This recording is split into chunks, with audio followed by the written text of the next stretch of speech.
Today, Thomas, we're going to decode the tweets of August 15th, 2018. And to get started, the first tweet is about the red wave, the election results last night. So far, Trump says he has the team he wants 8 out of 9 in special elections. And if you go to the link inside the description box, you're going to see the tweets where he lists all the winners. And we're not going to go through each one of them, but I will call them out. We've got Chris Kobach in Kansas, Bob Stefanowski in Connecticut, Pete Stauber in Minnesota, Brian Steele in Wisconsin, Jeff Johnson, Minnesota, Scott Walker, Wisconsin, Leah Vukmir, Wisconsin. The power of tweets. The entire mainstream media is spending hundreds of millions of dollars to promote the bad candidates. Trump tweets and he wins. We are talking about the red tsunami, and it's coming. And it's not only just the last 7 out of 7 or 8 out of 8. If you go back to all of them, there were 8 before that. So literally the only one that he actually supported that didn't win, that I know of, was Roy Moore. And that was a mess. So really, I would say he has 100% once you got Bannon out of the picture. 100%, that's more powerful than the entire mainstream media's message. Propaganda, avid ISIS management propaganda. The efforts of George Soros and the Atlantic Council through Facebook, the rigged algorithms from Eric Schmidt.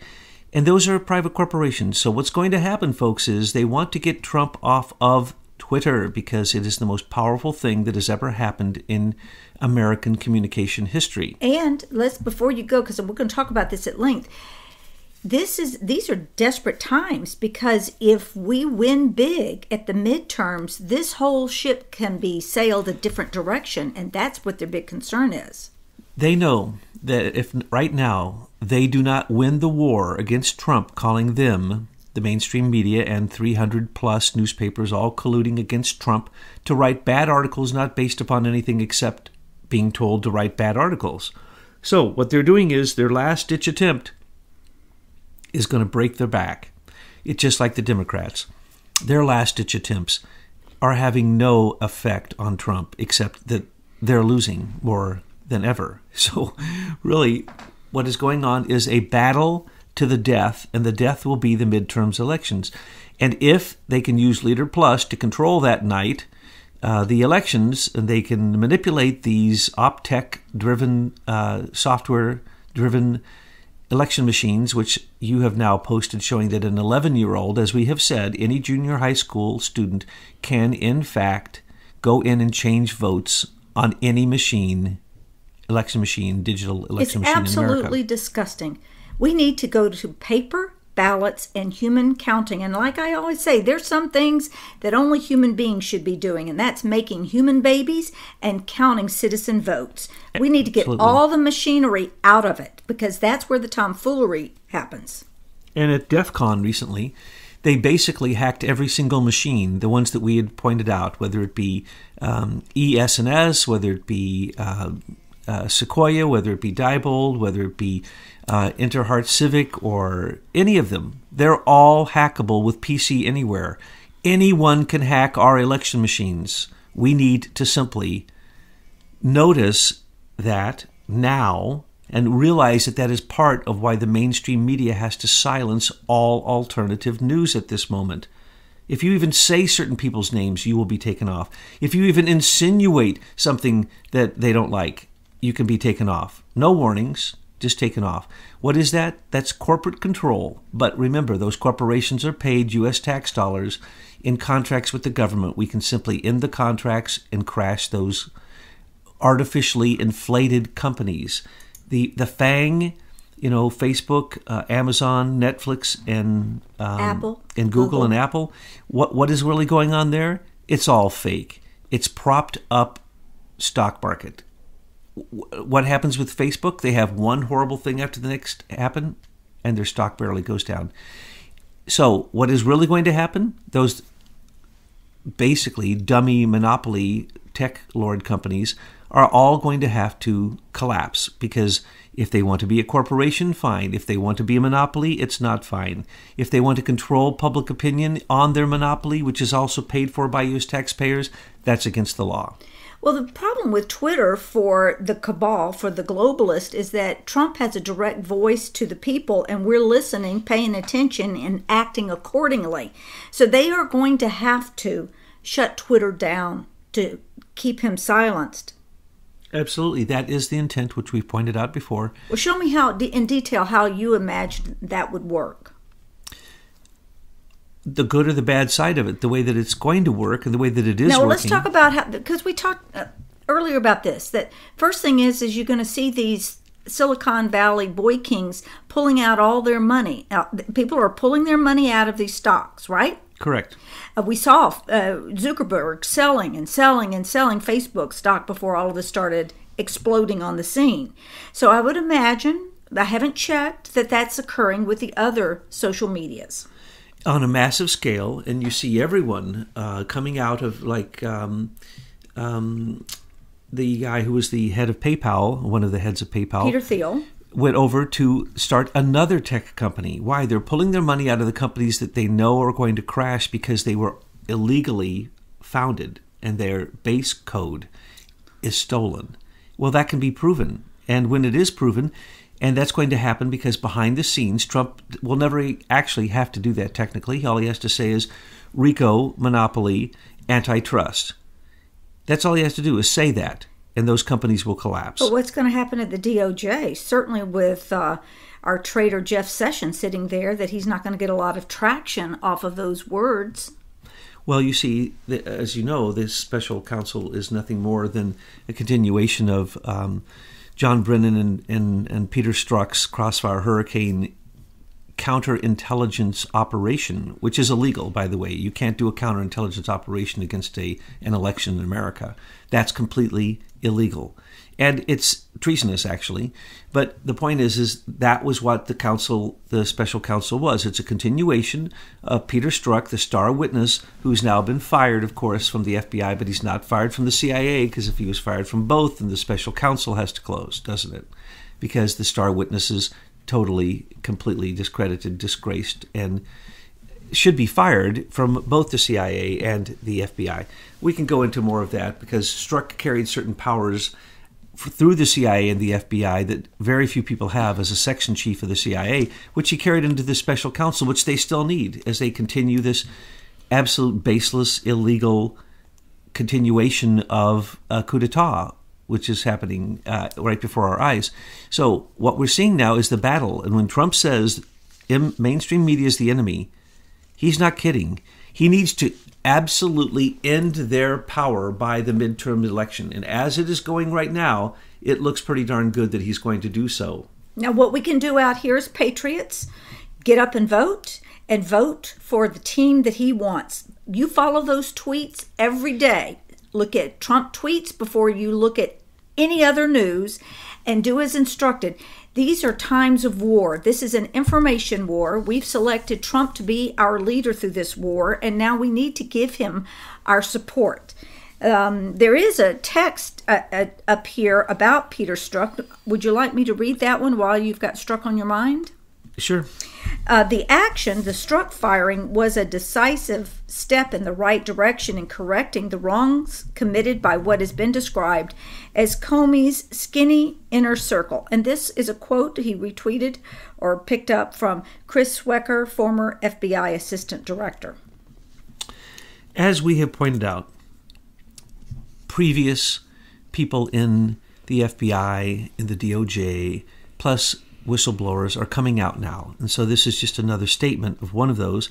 And what they're saying is there was a very small group of people. As we say, if you fire 36 people, actually put them in Guantanamo Bay until you can indict them because of their treasonous activities, you would actually collapse the entire cabal. And the SES, the senior executive service members, would simply have no one telling them what to do. So when he says there's a skinny inner circle, he's referring to what we called Comey's bunk buddies.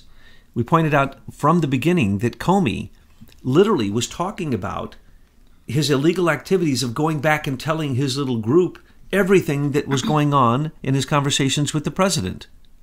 Those are privileged conversations.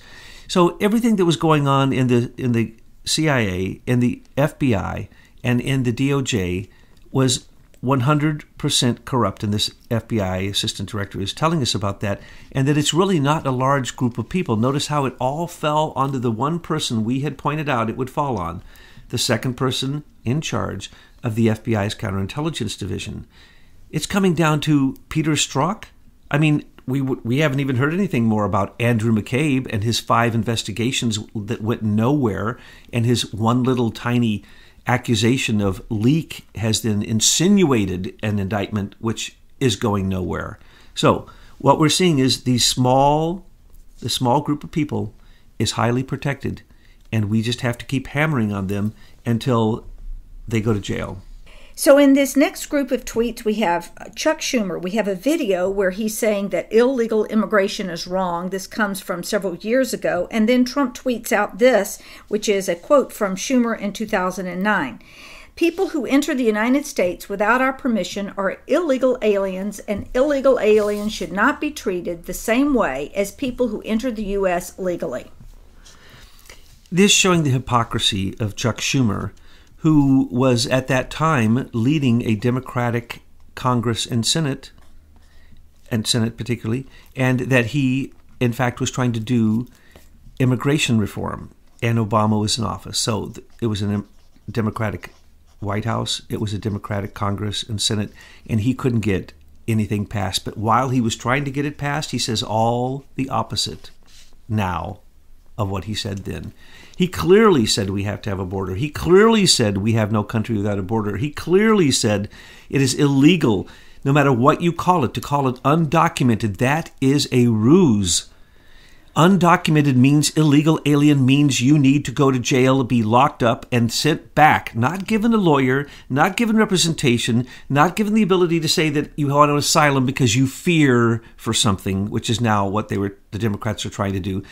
Anyone can get an asylum in America with the new Democratic bill that they put forward, which was, of course, failed. It failed on the House floor.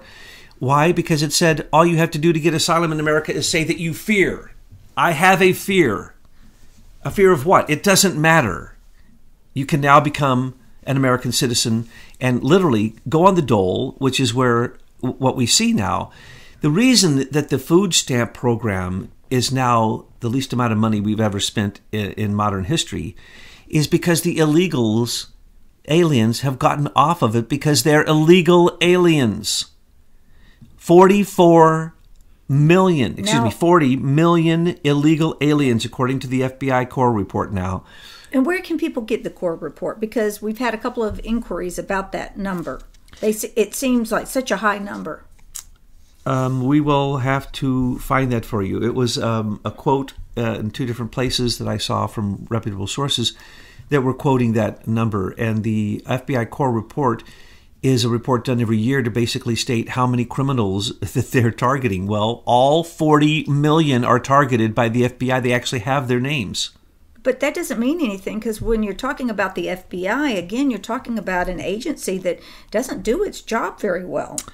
Unfortunately, and those who keep saying that, there are many good FBI agents, good, then let them whistleblow on those who aren't good FBI agents, because right now we need them put in jail, or we don't even have any justice in this country whatsoever coming from the federal government.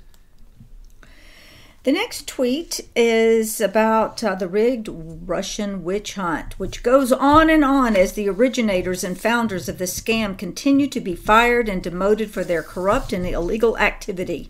All credibility is gone from this terrible hoax, and much more will be lost as it proceeds. No collusion. Bruce Orr is one of the people he's referring to but doesn't mention here. Bruce Orr had 60 contacts with Christopher Steele. Christopher Steele was fired by the FBI, should have never been hired by the FBI, because he had such a big mouth that he took the lies from the dossier and gave them out wholesale to all kinds of news agencies, 6 of them who we've mentioned. Well, then if Christopher Steele basically lost all credibility, then why is Bruce Orr still in position? Because he was demoted. He is one of the 500 DOJ review board, the ultimate review board members for all SES members. In other words, he can't be fired. He's one of the big dogs. And so he was demoted. But I'm telling you, the 60 contacts with Christopher Steele, each and every one of them was an illegal act. And that doesn't count the hundreds of times that he was the go-between between his wife Nellie Orr and Fusion GPS, Cody Shearer in the Democratic National Committee, the other people, Hillary, John Podesta, Victoria Nuland. He was the coordinator of the whole thing, you see, because he was the one who had the ability to, through his job, talk with foreign agents. Christopher Steele is a foreign agent. Stephen Halper, foreign agent. Joseph Mifsud, foreign agent. Alexander Downer, foreign agents. They may be part of the Five Eyes. It doesn't matter. In this case, they were treasonous enemies of the state, foreign agents who were trying to meddle in our election. And he was the go-between between the whole set of them. So why is he still in office? Why has he still got a job? Because he's an SES member and he's in the ultimate top review board, which means he can't be fired by anybody. He reviews his own salary, his own position, and the amounts of bonuses he gives to himself. I bet he's going to give himself a bonus for all this great activity he's been up to for the last year. Well, SES members don't do any work, so now that he had to do some work, yes, he'll probably charge more. And they also don't have to be qualified for the jobs that they're doing. And the head of the witch hunt, the head inquisitor, Peter Strzok, fired from the FBI as a dog and pony show, as nothing more than complete propaganda, because he also works for the CIA. He's a CIA section chief. Not only is he an assistant deputy, he's a deputy agent for the FBI counterintelligence division underneath William Priestap.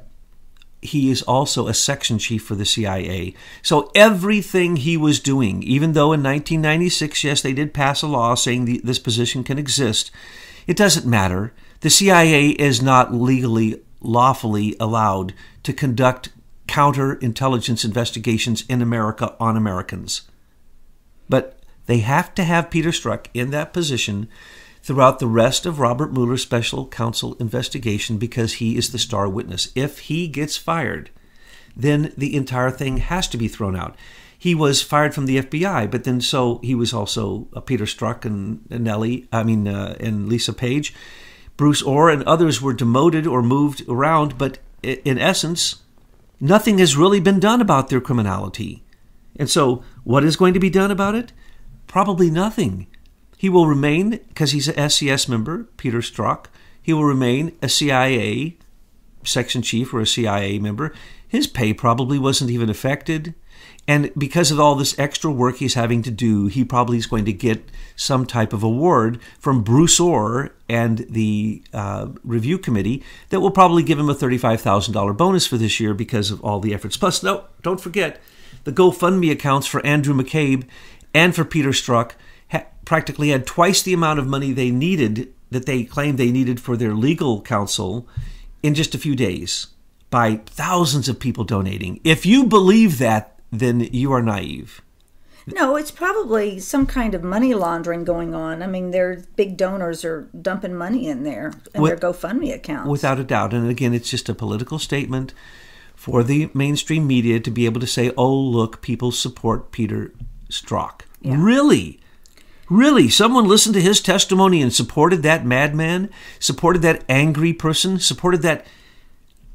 we don't want to get into calling him names, but just look at what he gave as a testimony. He basically said he acted with impunity, he cannot be prosecuted, and he has some type of immunity that still to this very day keeps him from being fired from the CIA. Next tweet is a big happy birthday wish to Maxine Waters. Which is just beautiful because she asked for Trump to be impeached for her birthday, but in fact Trump got 7 out of 7, 100%, batting 1,000. Sorry, Maxine Waters, as he calls her, the leader of the Democratic Party, because she is. Nancy Pelosi, she can't get out of her mouth the word impeachment without spitting her teeth out of her head. And plus, she wouldn't know what president she was talking about that she wanted impeached because she doesn't seem to know who the president is. She has made no comments that demonstrate that she's in reality for the last, year and a half or so. So, who's the leader of that party? Maxine Waters, demanding impeachment. Al Green demanding impeachment, Gregory Meeks demanding impeachment, all of whom are criminals who by their own actions we have had to pay taxpayer dollars to cover for their criminal activities, and they get away with it scot-free. Now, speaking of these delightful politicians that California is bringing us, let's put the focus on Dianne Feinstein right now, because as our research is showing, her husband, Richard Bloom, owns 10% of Avid, which gives him controlling interest over Avid, which really gives Dianne Feinstein control over what you are seeing on your news. And we began to think, well, now, who is behind Dianne Feinstein? Who would be manipulating that behind the scenes? And we can't help but look at this Chinese connection she has. And I know this is a big leap and there's a lot of research we have to do, but we can't help but wonder, are the Chinese behind all of this kind of news propaganda we're seeing with this Avid software? Well, certainly the people who believe that China is the now dominant force in the world and have gone over there, like Eric Schmidt and like James Breyer and many others who ripped off Leader Technologies IP and their software. And, which is different from the name Avid Leader.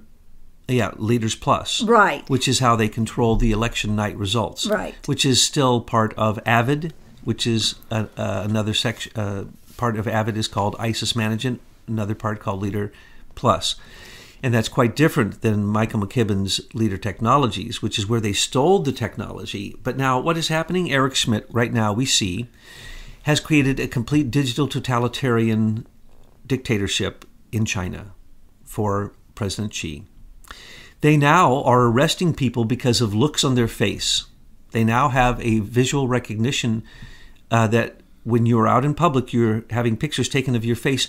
And by the expression on your face, they literally show, I've seen the films of this, where the police come up and question you and take your phone to see why it is that you look like you have criminality written on your face, that you're about to do something that is not supported by the dictatorship of the totalitarian Chinese government. Thought crime is what this is. It's thought crime. Before you even do it, they come and they take your phone to see if you were talking about doing it. And if you were, of course, then you get put into re-education camp. Now, President Xi wants to say there's no re-education camps. Well, then why are there 1 million Muslims in re-education camp that were the first experiment done in the northern parts of I don't know how to pronounce it, UIHARG. It's a northern section of China. And what happened, there were many Muslims there. And so with this facial recognition, they started their program. And supposedly, we haven't seen confirmation of this, but we have heard repeated reports, that over 1 million Muslims have been rounded up and put into detention camps where they are being re-educated simply by the look on their face. Now, this sounds like it's an exaggeration, but we brought to you recently in the last few weeks the facts of what's going on in China. Totalitarian digital regime. Even if you are talking to somebody that has low ratings, social ratings, it brings your ratings low. And since everything is going digital there, including all of your bank accounts, everything, if you are talking to people they don't like, they take money from your bank.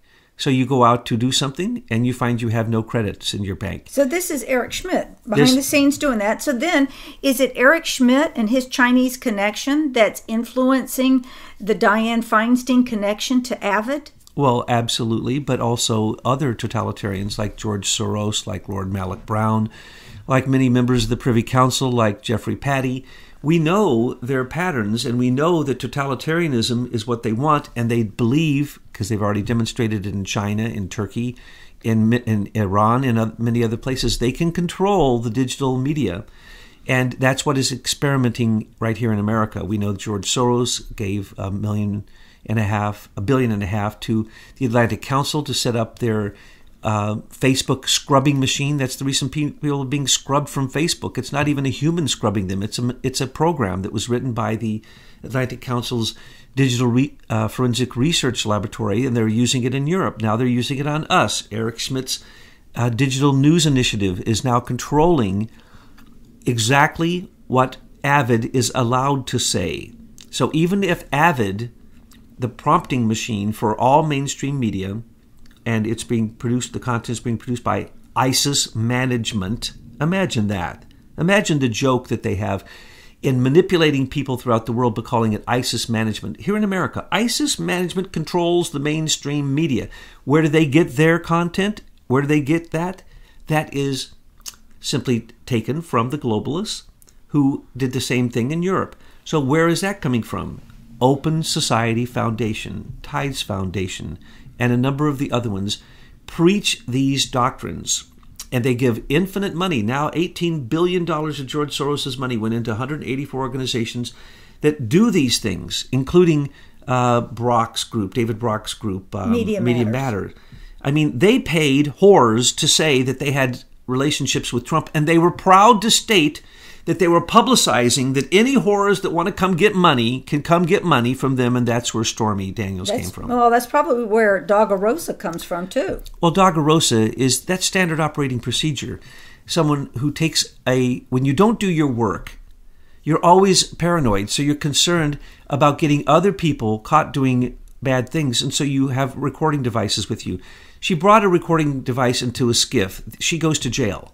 There's no question about that. Period. All of the security agreements all state the same thing. You cannot bring a recording device into a skiff, especially the White House situation room. Maybe she thinks room. that there's an exception for dogs. No, and a cur is not a terrible slur when it's given from the mouth of Shakespeare. And that is really what she is. She's a cur. She's someone biting at his heels who he was kind to, over kind to. He oftentimes makes that mistake that he's kind and he gives people a chance. Why?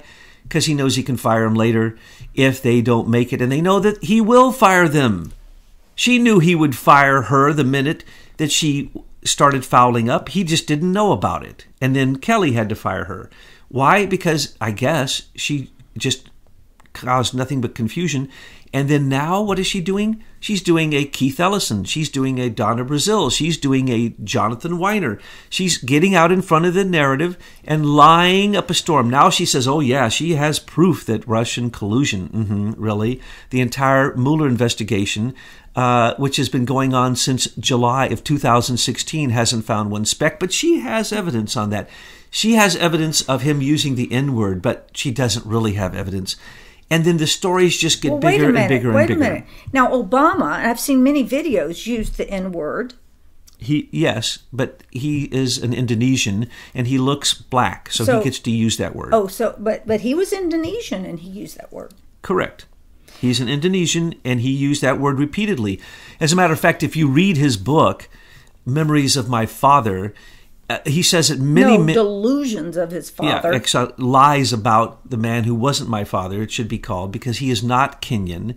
There was a baby born from Let's not go there. That, we can't. But that isn't who Barack Obama is. I mean, just take a look, folks. Take a look. Well, so in this information war, we're counting on you folks that you've already been doing your homework so that we don't have to rehash things that will get our videos deleted. And that's what it means to stay in front of the narrative and why you want to listen to stations and conversations like the ones we're having so that you can stay ahead of where they're coming and shutting you down in your free speech. The free speech may be on its last leg if Trump cannot win this by the November election. If he does not have the tidal red tsunami wave coming with the election, they will, of course, attempt to impeach him, and they will use Omarosa the cur and her lies. They'll use anybody's lies that they can get a hold of. They use the lies of the PP dossier, which is... Folks, please, if you've never read it, it's a historic document. Read it. You will know from the first sentence that it is a fake. But we do have something that we can do, and that is everybody going on Election Day and voting for the folks that Trump has tweeted out. Because look at Chris Kobach. He won by 365 votes. Every single vote counts. And because we know they rigged the election, we are hoping that because we have revealed this to everyone and the writ of mandamus is being filed in a number of states and people have shown that it is rigged, and if there is a wrong tally, it will be questioned. So, Democrats, people who run Optech, Lord Malik Brown, Mitt Romney and his son. Tag. Please remember, if we see any numbers that are wrong, we're not letting the decision be made that night by Leader Plus. We're going to demand a recount of by the hand. And you know what by that hand. will mean? You know what that will mean, Democrats and globalists? There will be only paper ballots from then on. There will never be another digital machine because we will find out the truth of the lies. Now, let's note that Harvard itself just did a study called Just Facts.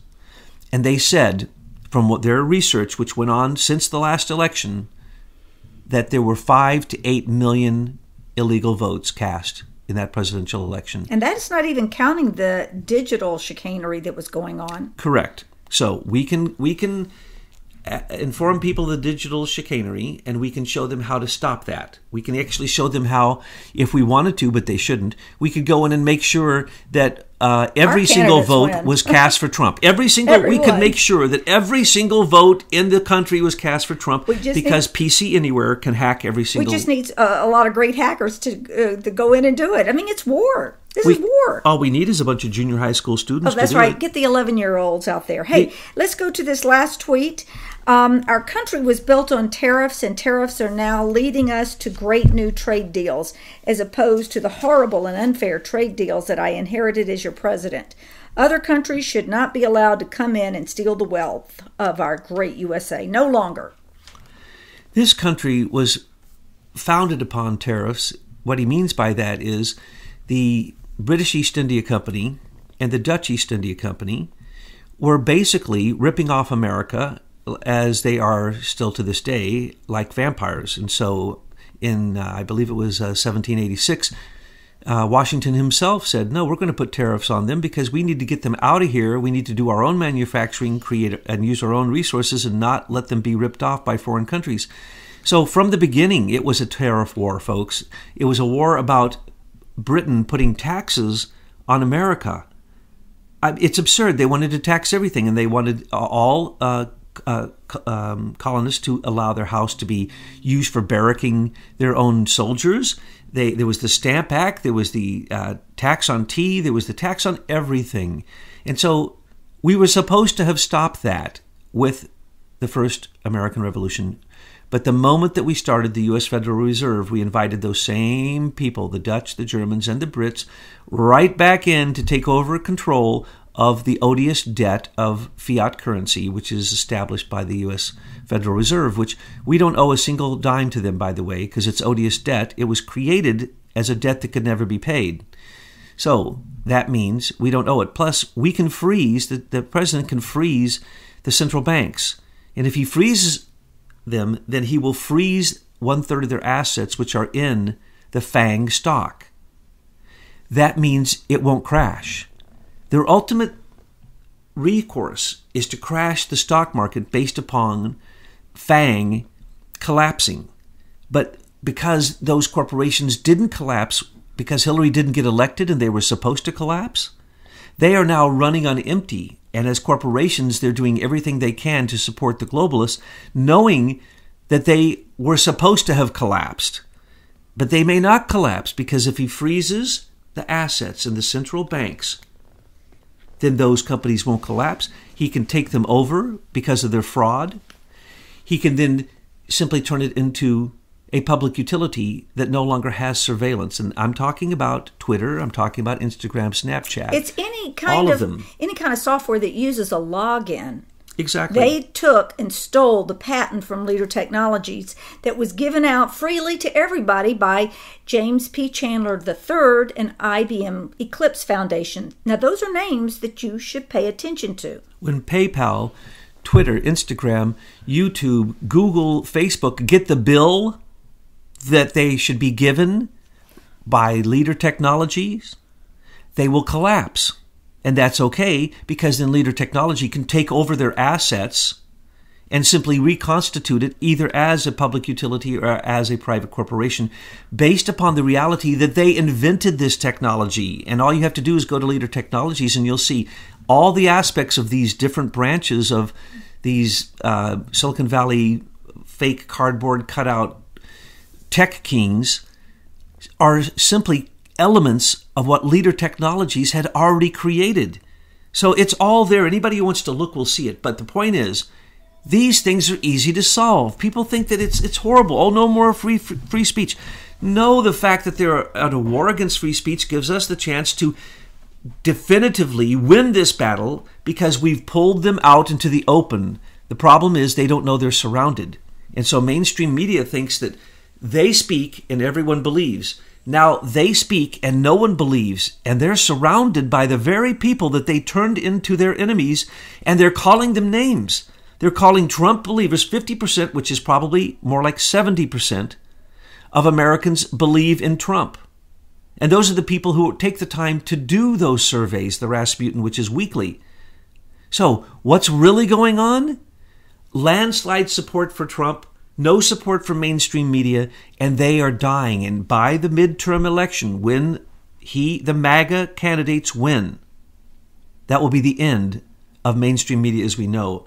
Because why? After that, he'll have the confidence to start taking some very severe actions. And those severe actions are going to literally be closing down CNN. To begin with, that's what will probably happen. Because of all their lies. They know they're promoting lies. And that's illegal. And so the FCC will simply bring a RICO, racketeering charges against CNN, and the fact that everybody reads the same news. So if CNN reads that news, and we can demonstrate, because it's a fact, Avid produces the news for everybody else, ISIS management, same group, then we're going to ask them who writes those things. There's no bylines. There's no bylines for pictures. There's no bylines for stories. Who write them? And then when we figure out exactly who writes them, that's the conspiracy. That's the RICO. That's the racketeering. That's antitrust. That's monopoly. Once you take down one, CNN, once you take down one, Facebook, the other ones just like them will simply collapse.